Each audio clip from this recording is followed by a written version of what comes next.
an organization that prepares the next generation of female leaders and peacemakers in Israel and Palestine. Our constituent groups there are three: Jewish Israelis, Palestinians who live in Israel, and Palestinians from the West Bank and Gaza, or Palestine. Nobody listens. They're actually taught different histories. Their understanding of the situation is different, and both sides are right, and both sides are wrong. But if you tell the story of what happened to you living in conflict and war, if you tell the story of what your experience has been, what your feelings are, where is your pain, what are you carrying that's so difficult? Because all of the young women in our program, all of them have experienced death close up, all of them. Some of them really terribly close up. You don't have this experience when you're 11, 12, 13 years old and not have it have an enormous, enormous impact on you.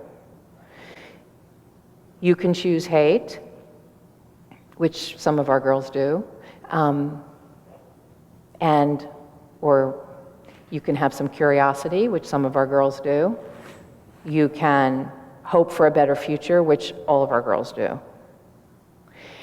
But the question is how to reach that, because what they learn about each other is that the other side wants to kill them, period. End of sentence. That's what they truly believe. That is what their experience tells them. That is what their family tells them, their community leaders, their media, everyone.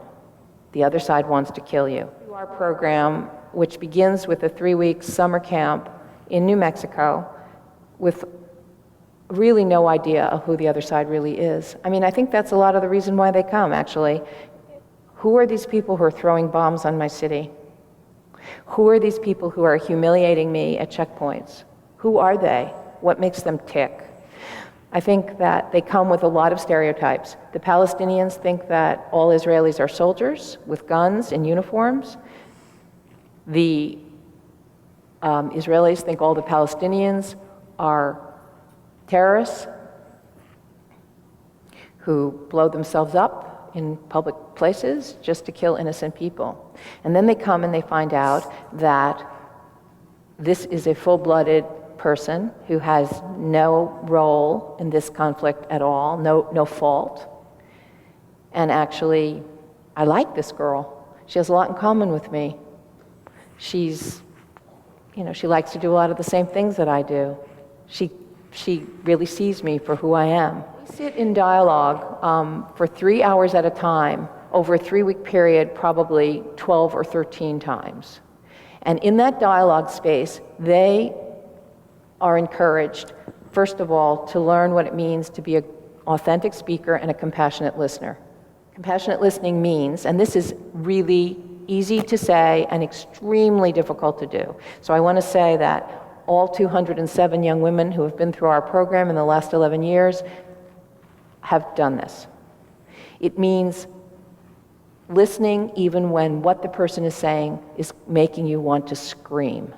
We also do an exercise called the body outline, where we put a very large board on the ground. We pair Israelis and Palestinians.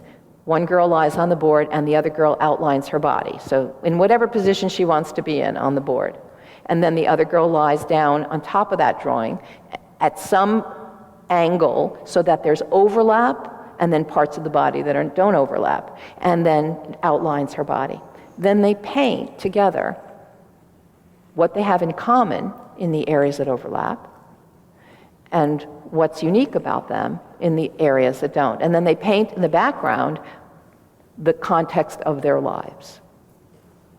And we've had some very, some of the pieces they produce are extraordinarily beautiful. You can see images of them on our website. But it oftentimes brings stuff up. In 2007, which was the first camp year that I was the director of the organization, we had a big fight between the Palestinian girl drew a Palestinian flag showing over like the entire, it was huge, and it was a a map that showed like the entire land area that is we consider to be both Israel and Palestine. She drew it as Palestine. She painted it as Palestine. And then the other girl did a similar Israeli thing. And they got into it. And then they had to bring the board to dialogue the next day, and they showed it to everyone, and they talked about their problems making it, and they talked about what came up for them, and it was a great teaching and learning tool.